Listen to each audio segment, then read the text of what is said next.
Welcome to this week's episode of Lindsey, Byrd, and Writing is Hard. Our topic today is all about editing. How is it editors actually go about the process of editing? How do they read something so many times? And how can authors and editors work best together? All that and more. I hope you enjoy.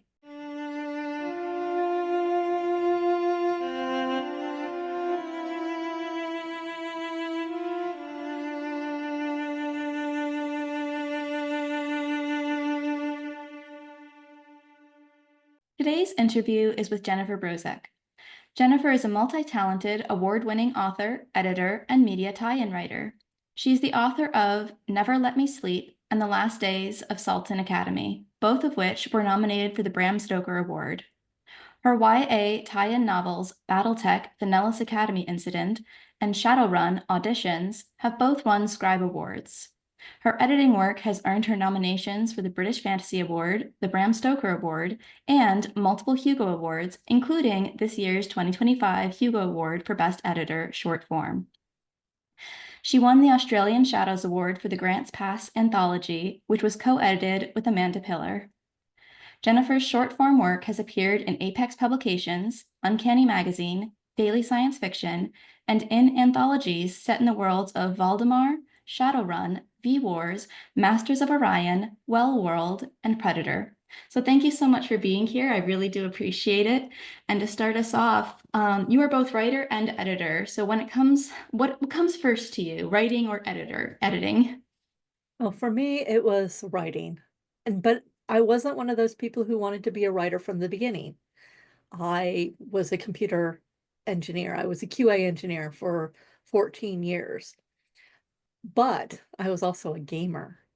And I've heard this back in the late 1900s, which makes me feel like I'm so old, but I am. I'm 54, so I have I have seen some things. Uh, I LARPed back in the late 1990s, and I started writing character stories then. But I was also a QA engineer at that point, so it was one of those things where I wrote for fun. But I was also a huge reader, so I grew up very poor, so I knew I would have to pay my way through college, and the way to do that was through an ROTC scholarship, and they wanted STEM-based people, and I like computers. It's funny because with QA, there is kind of a component with editing because you're constantly looking for the bugs, the glitches, the this or that might be interfering with the overall whatever it is you're doing the QA for. When you made the transition to editing, was that a familiar territory almost? I think it's different than QA because I tested video games for Sega Genesis and Sega of America, uh, 3DO, the Meridian 59, the first 3D graphical mud, but I didn't play video games anymore once I started testing them. Once I started editing, and it took me 5 years to sell the Grants Pass anthology. I still read, I still wrote, but editing taught me so much more about the publishing industry. I always say that if you have the chance to be a slush reader, this is the person who is the first line of defense for the editor. They read the incoming stories. Uh, did they actually follow the guidelines?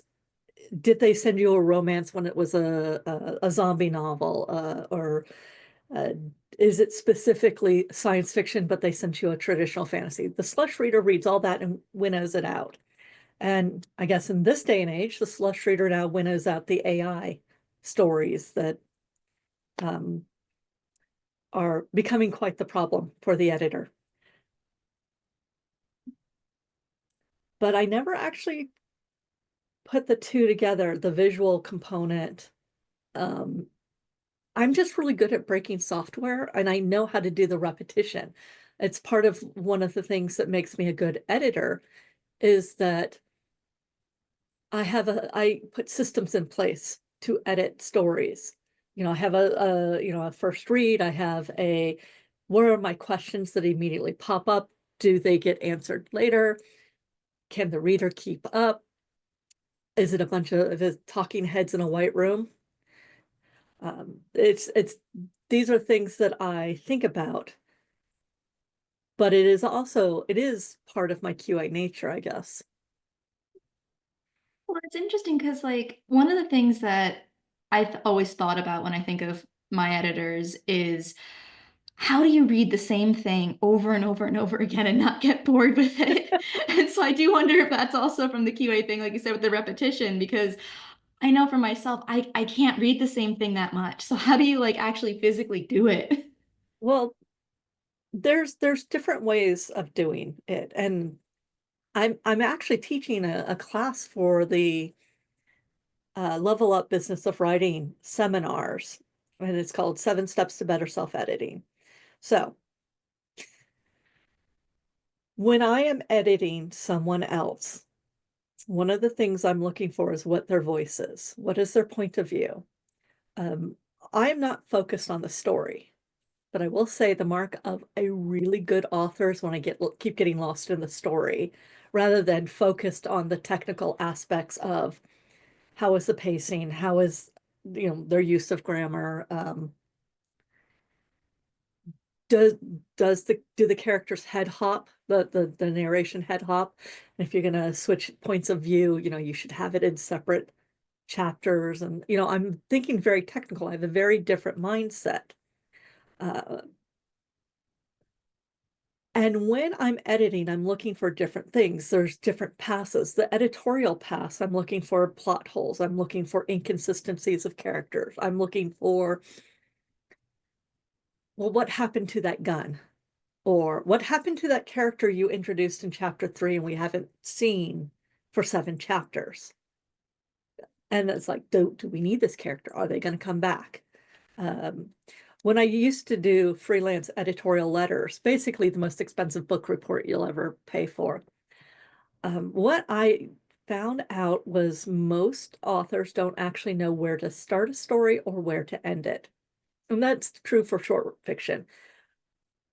But if you start a story and you spend 10 chapters wandering in the desert on a train that we're never going to see again, introducing characters we're never going to interact with again, and the whole point is to get you from point A to point B, that's 10 wasted chapters. However, if there's someone else on the train that's going to end up coming with you, that's important. And it's kind of like a short story. A short story, frequently what will happen is someone will give me 4 paragraphs on a package arriving at a castle or a house, and they'll tell me about the weather, and they'll tell me about the driver, and the driver's name is Joe, and he's hungry, and it's wet, and he's unhappy, and he puts the package on the door, and we never see Joe again. And I don't care about Joe. What I care about is the package. So have Joe show up, put the package on the doorstep in 3 sentences, and then give me 4 packages of the protagonist staring at the package as the package shimmies and shakes, or there's an essence of, give me emotional depth of, I was expecting this and I don't want it, or I was expecting this and I really want it but I'm really scared. You give me something that's a touchstone. And a lot of authors don't know where to start, which is basically called in media res, as close to the action as you can begin. So, What I've heard from a lot of different writers is that they personally feel like the character thinks Joe is important. And so they're like, we need to describe Joe because Joe is important to me. And so how do you convey like Joe's not actually important, even though the character might be fixated on Joe? okay. So I have 2 things with that. First of all, how often do you think about your mailman? Only when my mail's not there. Exactly. Only when there's a bit of conflict. So my rule is, if you name a character, you need to know 3 things about them. What do they want? What are they willing to do to get it? And what is their disposition to the protagonist? If you name that character, you're going to use them later in the story. If you are not going to use them later in the story, don't name them.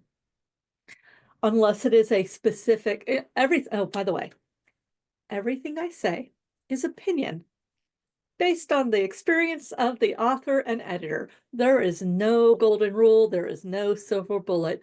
I am giving you my opinion, and I want your audience to know this is opinion. Things change. And it's based on what you're doing. For example, if your character makes a point of remembering people's names, what they do, how many times they've seen them, then give me the names. But give it to me in a Michelle, barista. I see them Monday, Wednesday, Friday. Tiffany, barista, Tuesday, Thursday. Wait, why is Tiffany here on Monday? So if you don't want to see them, if you don't care, you just like, you say hello to the barista. You don't name them. And the best way to keep a continuity of story is if you need something bad to happen to somebody, you do it to one of the NPCs, mooks, scenery that bleeds that you have named. Because then that gives a little bit more of a connection between the main character and the victim, or the main character and the person who's asking for help. Because readers want to care about, why do we care that Tiffany the barista died? Versus somebody showing up and, okay, it's Tiffany. Tiffany is a barista. All she wants to do is get through this shift so she can go back home and play World of Warcraft. What is her disposition to the protagonist? They are that person who orders a 12-ounce breve double shot, or with an extra shot, so triple shot vanilla latte. Why the fuck did they do? Oh, I'm sorry. Can I curse on this? I didn't. You can, it's okay. I'm not Latinized, so I grew up military, so you're okay. I have a salty language. But so why the fuck do they want breve? It's one of those things where you think about these things. Whereas if you want to show that your character is observant, but the person they're observing is not that important, have them twig on the mannerisms rather than the name. But they're not important if they're not important to the story, they shouldn't be important to the main character. Therefore, they shouldn't be important to the reader. They just need to be real enough for them to understand who this person is. Well, something that I started thinking of while you were speaking was Piranesi, which I'm not sure if you've read the book, but it's I don't think so. Piranesi by Susanna Clarke. No, I haven't. This character, it literally opens up with him. I don't remember the exact numbers off the top of my head. It's like there are 436 of this and 5,742 of this, and there's so many numbers. And when I first opened the book, I'm terrible with numbers, and I was like, so many numbers. What is going on with the numbers? But then I started realizing this was this character, and once I kind of fogged over the numbers and just accepted numbers were going to be there, it was a character trait where now he was very observant, and his observance was just popping up over and over and over again of how he was describing every little detail of his day was this character. And it made sense throughout the rest of the book. It made perfect sense. But in that Right. first moment, there's this, wow, there's a lot of numbers all of a sudden that took a second to kind of come up to terms with. Right. Well, it's rather like, so I play Pokemon Go. Mhm. Hello, I'm a giant nerd. Oh, I do Uh, too. oh, cool. So one of the things that, when you're an older woman, a lot of times you have trouble sleeping. Well, or you have an ADHD brain, or you have a lot of things going on. One of the best ways to fall asleep is it's kind of the ABCs. You go, A is for Articuno, B is for Bulbasaur. And if it's too easy, you do three. It's like A is for Arcanine, Anorith, and uh, Archeotops. B is for Basculin and Bulbasaur, Blastoise. And your brain, if you just do the alphabet down, and you can do this with your favorite actors, you can do, if you're a gardener, the seeds, the vegetables, if you, whatever it is that you really are into, the best way to fall asleep is to pick a non-important, but something that you know a lot about, and just do the ABCs to keep your mind busy. But it's like, you get your best ideas while you're driving or showering or something. That is basically what this is. You're giving your mind enough to do so your body can fall asleep, instead of your body has enough to do so your mind can be free. I always wondered why I get my best ideas in the shower, and now I have an answer. Well, it's very meditative. It's rather like gardening. A lot of people get a lot, or going for a walk. Your body is physical enough doing a thing that it knows how to do, so that your brain can only be partially involved. So when you're starting a project, how much of your brain would you say is completely involved with it? Or is there a moment where you're fully engaged, or a moment where you back off a little bit? How do you approach it? Are we speaking on editing or writing? Is it a different answer for both? It is a different answer for both. So I'm very slow to start for writing. I am an outliner. I have to be an outliner. When you do media tie-in, which basically means you're writing for somebody else in their world, they own it. I have tight deadlines, but I am always very slow to start, even if I have the deadline, the outline, because I don't quite know how this fits. How it's like every time you write a novel, it's like you're starting all over from scratch again. I've done 15 or 16 now, and it's every time it's like, do I even know how to write? But it takes me to at least one full chapter to get into it, to really start doing my 1,000 or 2,000 words a day. When it comes to editing, I know my job. I do my first read through. Sometimes I don't do a full read through. Sometimes I just start reading, and I'm looking to see where the mistakes are. I'm looking for the pacing, and it's so much easier to edit what's on the page than to create wholesale. That's the short version. And one of my tricks for writing is I never stop at a natural stopping point. Like if I end a chapter, I have to move to the next chapter and write at least one paragraph, How come? because it's easy to put it down and not pick it back up. Yeah. So when you are having a tough time writing, and some days I will get 12 words, some days I will get 2,000. It depends on the day. Even if you don't know what you're going to write something terrible. Give yourself permission to be terrible. And I mean, if you have to write a laundry list of, he walked in the door and then he sat down, and then he went and had something to eat, and then he pet the dog, and then he took the dog out, and then you just sort of do it that way. And then when you come back to it, you're like, oh, this is terrible. Okay, let me take this and expand it. Let me breathe into this. But it kind of, it's theirs, but so you can fix it. It's kind of the whole fix it and post thing. Because I'm a skeleton writer, bare bones. I'm a putter inner, not a taker outer in general, because a lot of times I will write very fast, like as fast as I can, so my inner critic, my inner editor can't say but the editor gets to come back later. And when I'm done writing, I give myself 2 or 3 points where I want to go next. So the next day I will back up 3 paragraphs, and I will edit those 3 paragraphs, because that gets my brain into the flow of the story. And then by the time I'm done, I know where I am, and oh, look, I have given myself some breadcrumbs to keep writing. So it's much easier for me to edit than it is for me to start writing. One of the things I hear fairly frequently as writing advice that you should never edit while you're writing. You should just write the entire thing and then edit afterwards. Now you say you go back 3 paragraphs. Is that the max that you would do, or do you find yourself going into where you're editing and writing at once? Well, so there's a lot of shoulds, and I always say you shouldn't should on yourself.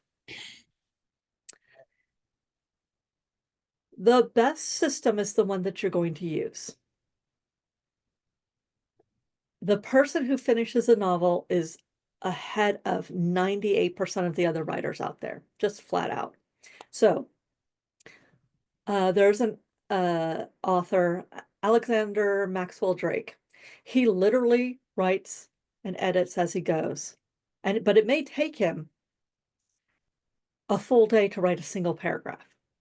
But by the time for him, when the novel is done, it's done. Whereas I'm one of those people who wants to write as fast as possible. The reason a lot of people say, do not edit what you write is because a lot of writers use that as a procrastination technique.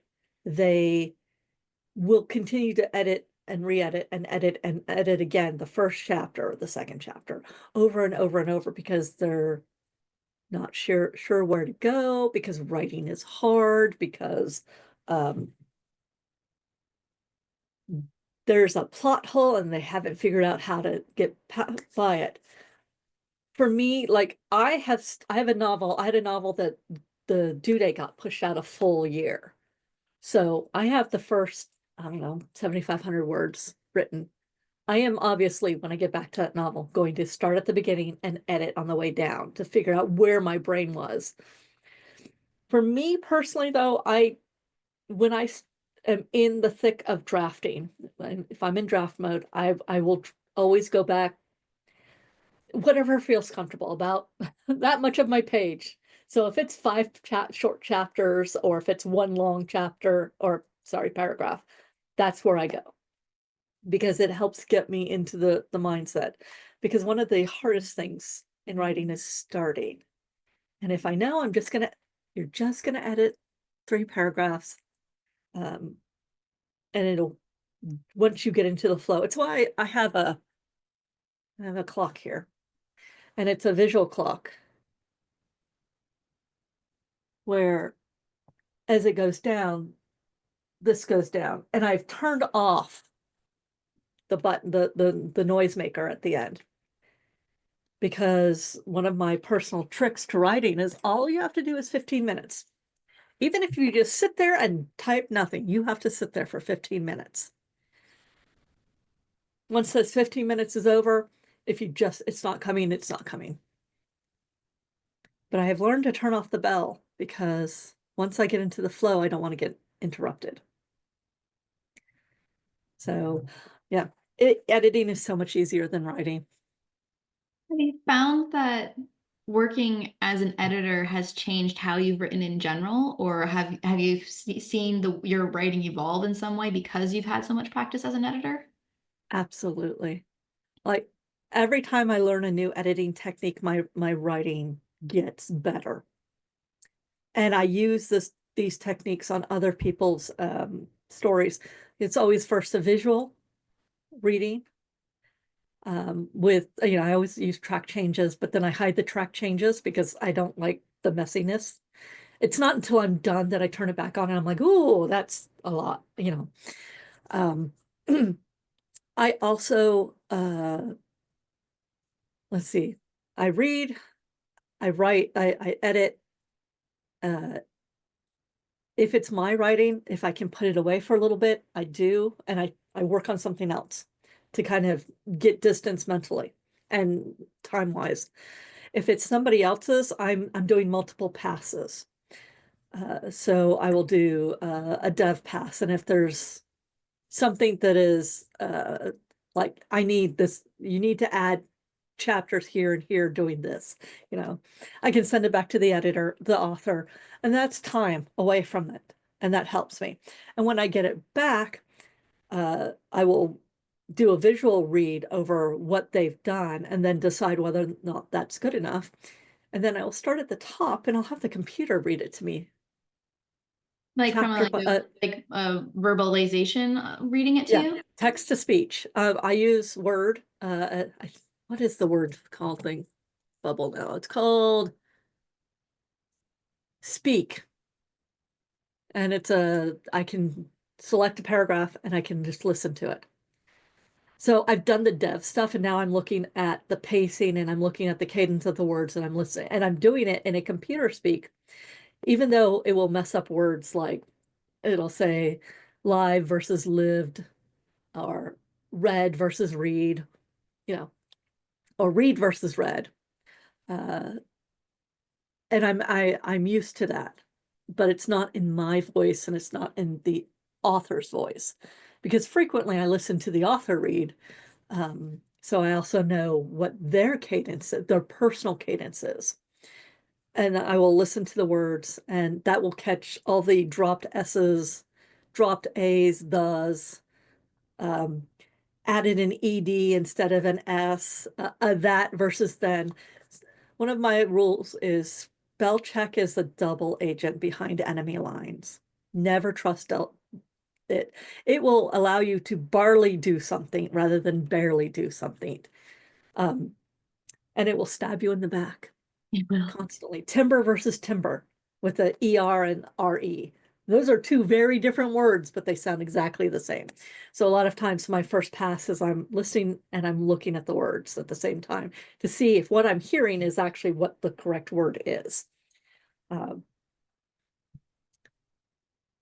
And for me personally, I will often massage paragraphs or sentences until I'm listening to the cadence and the pacing and I'm like, okay, that sounds good to me.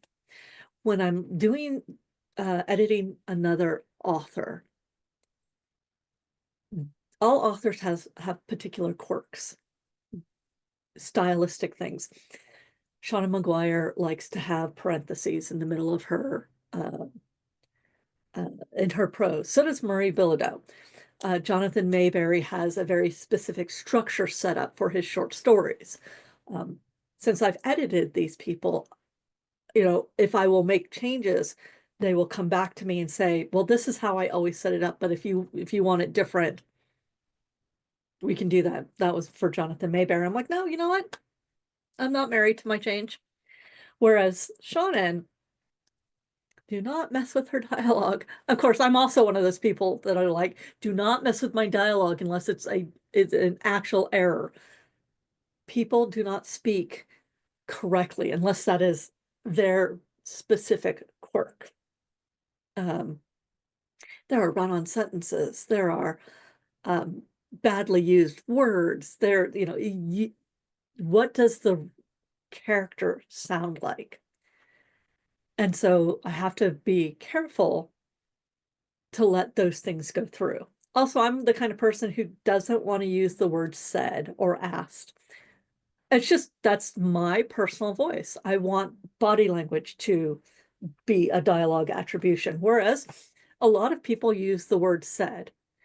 Great, but if you're going to ask a question, how are you doing? He said, no, he asked. I will make those changes. And then the author can come back and say, I never use the word asked. I don't want to use the word ask. And then we'll have a discussion about it. And then it's there's also a difference between sloppy writing and author voice. For example, if more than 50% of your dialogue sentences start with the word and, that is a problem. It's like you get to have one character to have that verbal tick where they start with the word and. And if it's not in prose, not in dialogue, if it's in prose, man, you really need to you get like two for an entire novel. It's because there's a way of speaking and there's prose. And I want to make your voice shine, but I also want your prose to not tick off enough people that they're like, well, this was a good book, but they definitely needed an editor, and you're like, I was that editor, you know. It's interesting because I feel as though there have been times where I've wanted to say something and perhaps I wasn't clear enough, and my editor will come in and they'll say, have you thought about saying it in this way? And maybe I don't go with what they say, but them just suggesting something made me rethink how I wanted to say it, and then I could rephrase it in a better way.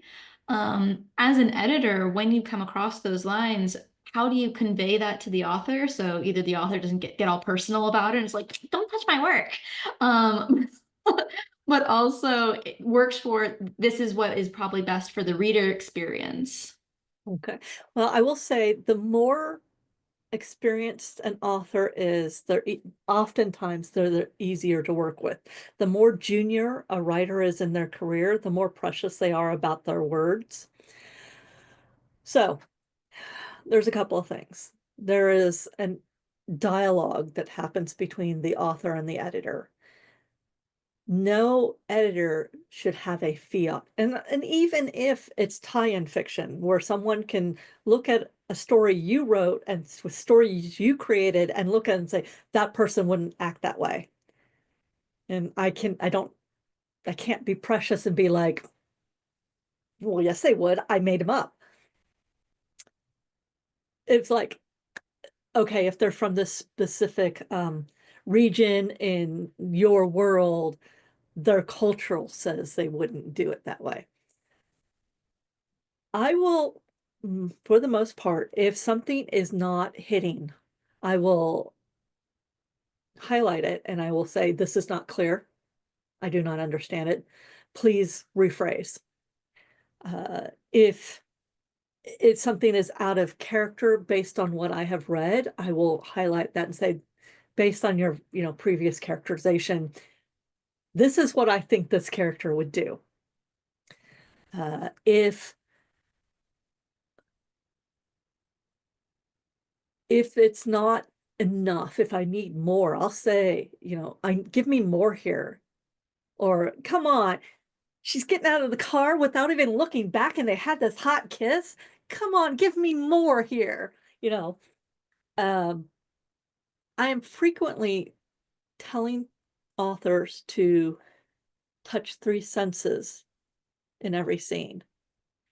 And every chapter is usually 1 to 4 scenes. Every scene is basically there. You could be in a room with 2 people talking. It becomes a new scene if a third person enters. So you have scenes that are happen. It's you need to touch the senses. You need to know what the physics of the world is. You need like Shannon does a really brilliant job of it with her October Day series, because the character can smell magic and everybody has a personal scent. So the character, when she smells certain things, it brings up different people and different tones and different emotions. Whereas if we were in the modern day, most people would only talk about scent if they smelled a really good perfume or something really foul. But that tells you something about where they are and who they're with. So touching senses, um, so that you don't have just talking heads in a white room. You want people to. The other thing is, characters don't use each other's names. You and I I've have been heard speaking. that. You see, it's funny because I've definitely heard that. And for me, I feel like it really depends because if you're in an argument, I feel like when you're angry at someone, just like I'll say my sister's name and she'll be like, "Sis, this is what I'm saying." And I feel like there's a reason for saying the Well, name. there is. You and I are speaking, and I haven't used your name, Lindsey, yet. But Lindsey, I really want you to listen to me. I will really want you to understand that when people use somebody's name, it's more of a manipulation tactic. It's a power move. Yeah. So you don't have, Bob, blah, blah, blah, blah. Lindsey, blah, blah, blah. You have sometimes, though, when you have multiple character, you have more than 2 characters in a room, you do have to have a gesture towards a specific character, or you have to have the he said, she said, or the dialogue, or the body language as dialogue attribution. But a lot of authors, junior in their career, don't trust the reader to keep up. And readers generally are pretty savvy, so they generally can keep up. So if I cannot keep up with your dialogue and what's going on, if I have to stop and reread it, I'm like, okay, who's saying this? Wait, who's saying this? Wait, I don't know. I'll have to ask them to clarify it, because um, some people are really big into snappy dialogue back and forth, but if you have more than like 6 lines, I'm like, wait, I've lost it. I've lost who's got what. Unless they have really clear voices, like one character never used contractions. Data versus lore on Star Trek. Again, I'm dating myself, but it's a difference. So Now, you mentioned earlier that junior authors versus more senior authors have a different kind of interplay because of how they manage their stories, but also their editors. Do you have any advice for those junior authors for how to have a productive relationship with their editor? Because they might be really nervous and they want to hold on to their babies, but they also want to, edit appropriately, and how to have that dialogue and be mature in that conversation. well, it depends on how the editor and author have communication. If they have it through email versus do they have it through Discord. Uh, a good example of a person that I hadn't edited before, her name's Brandy Tarvin. She's a really good Shadowrun author. She wrote for something for me, and I made some changes in her story about corn that had something to do with corn. And she pinged me on God, was it AOL? On one of the messaging services. And she says, I grew up on a corn farm. The changes you made are not correct. This is literally how this is said and thought of. How do I tell you that? And I'm like, yeah, copy and paste this and stick it in a comment. Um, Studying a change frequently, you can tell someone why you don't want the editor, please don't change this, or instead, my 15-year-old cadet is not a snappy veteran. Please don't change their dialogue. Or you have a conversation with the editor, because it is a conversation. Now, Alma Alexandra, all of her stories, she usually uses a word in there where I'm like, this word breaks me out of the story. And she's like, but that's the perfect word. I don't want to change it. To which I go, okay, we're going to let this one go, because you pick and choose your battles.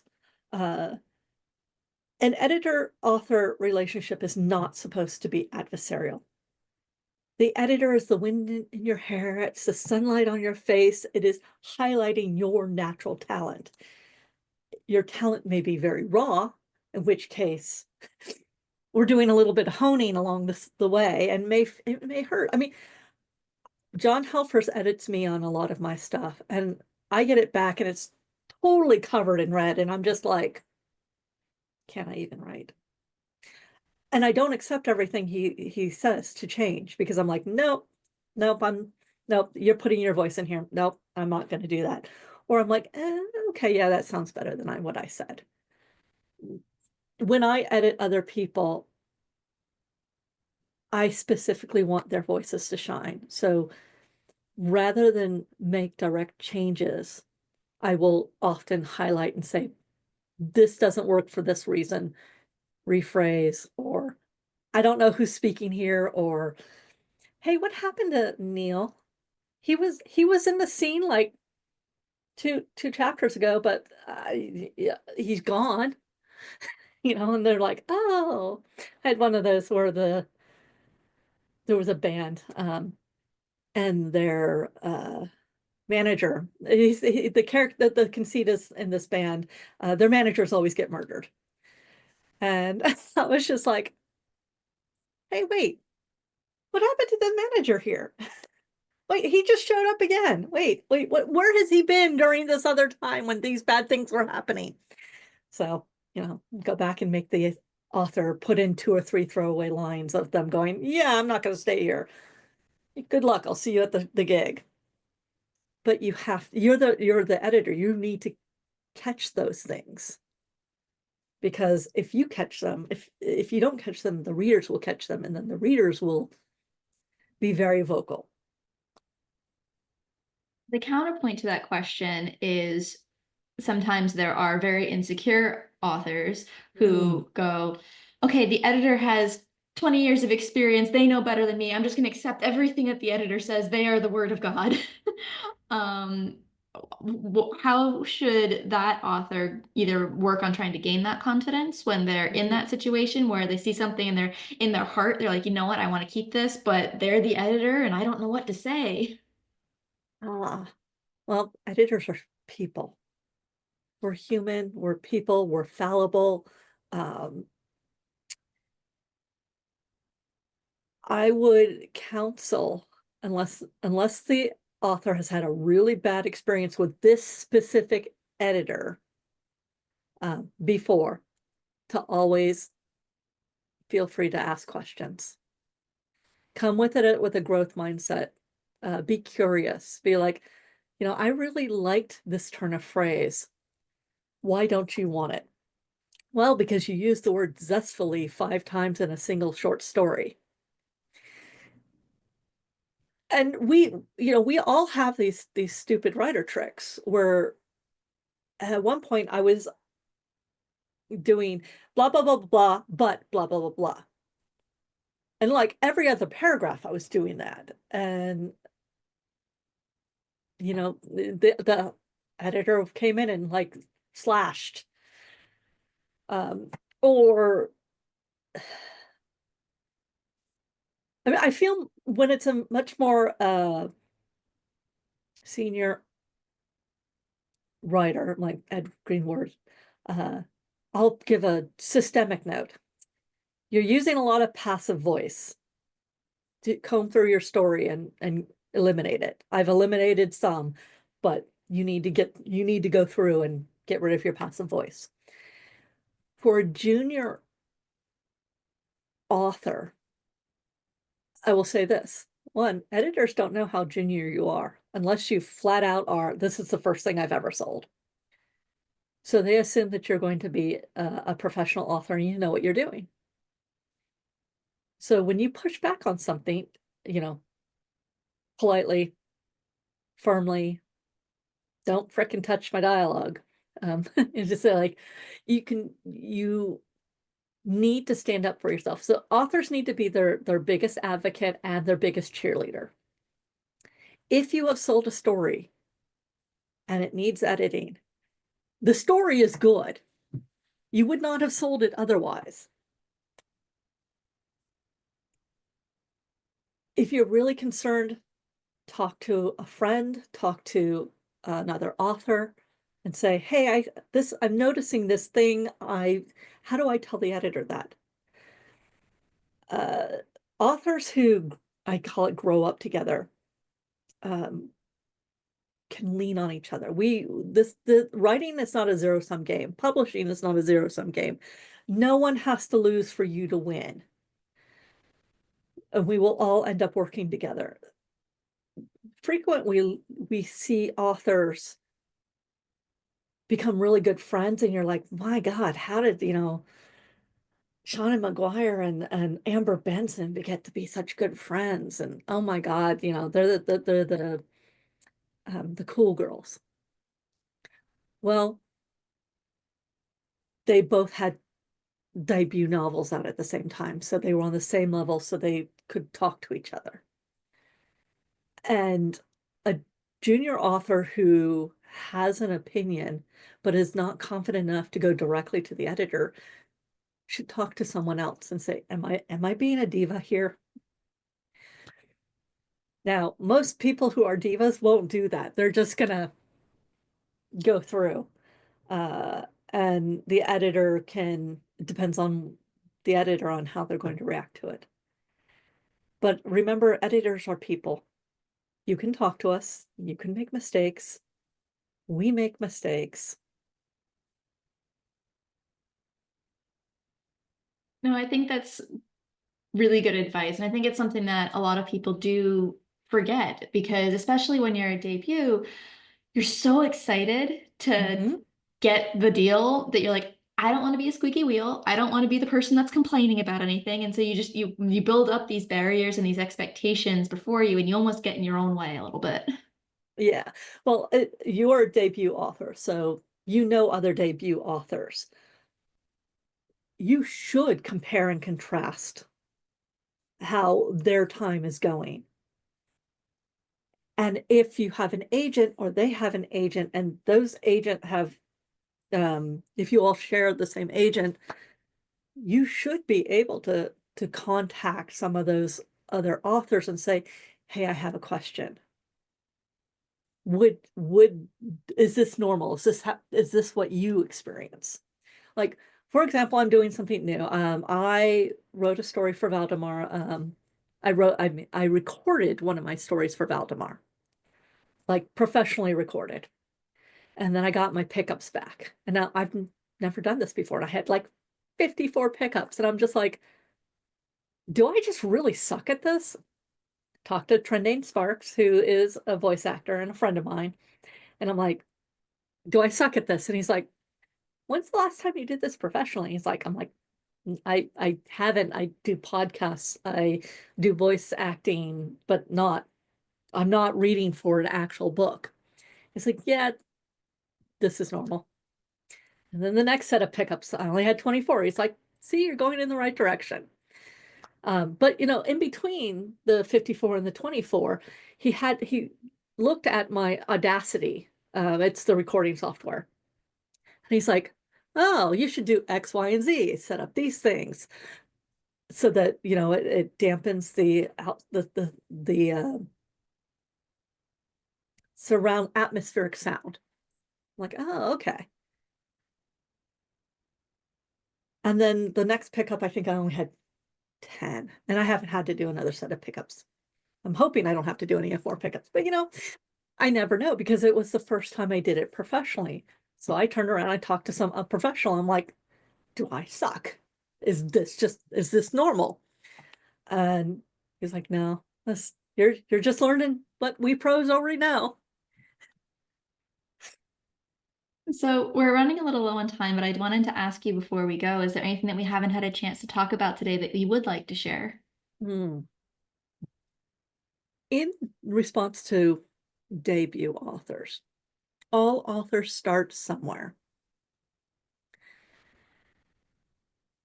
Sometimes you can be brilliant out the gate, but that means you had 10 years of previous stuff. Like Andy Weir is a friend of mine. He became, out of nowhere, the Marshman. He wrote that, like, he wrote a comic book for they called Casey and Andy for years.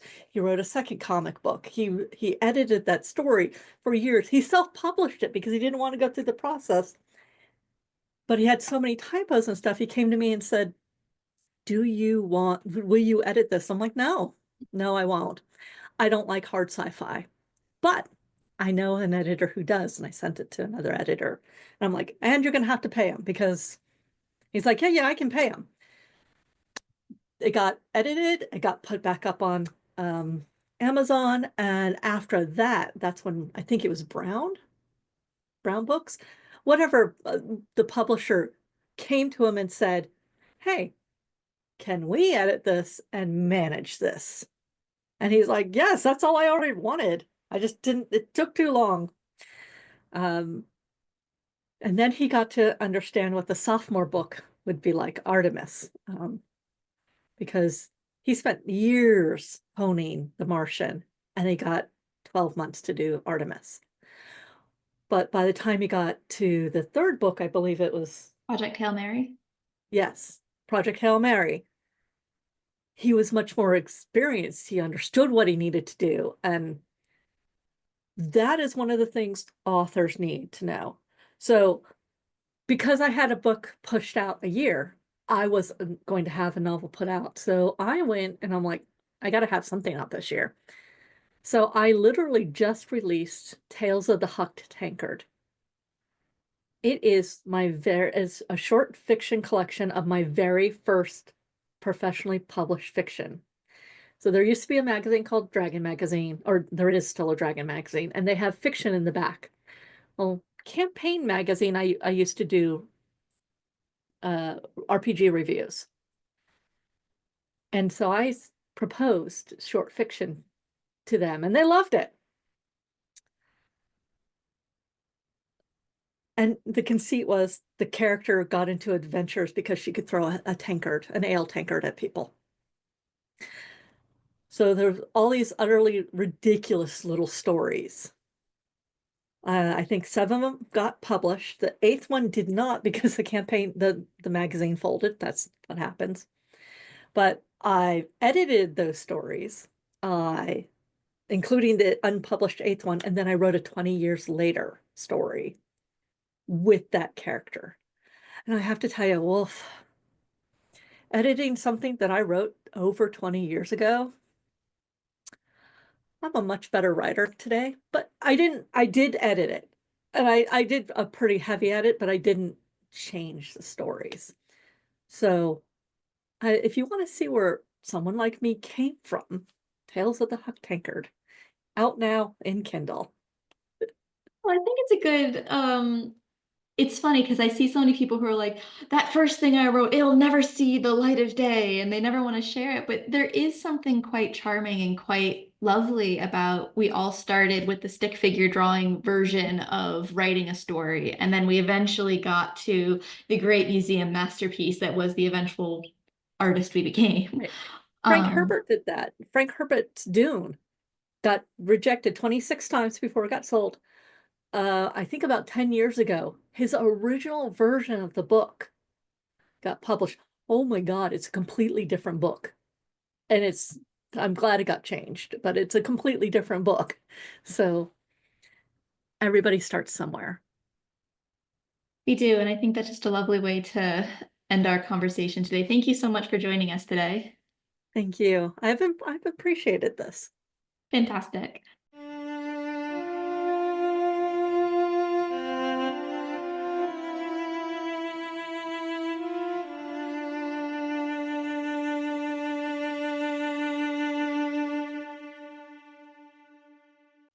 That's it for this week's episode of Lindsey Byrd in Writing is Hard. For more on Jennifer Brozek, check out her website in the description. If you enjoyed this content, please do like, share, and subscribe so we can continue to bring you more. Bye for now.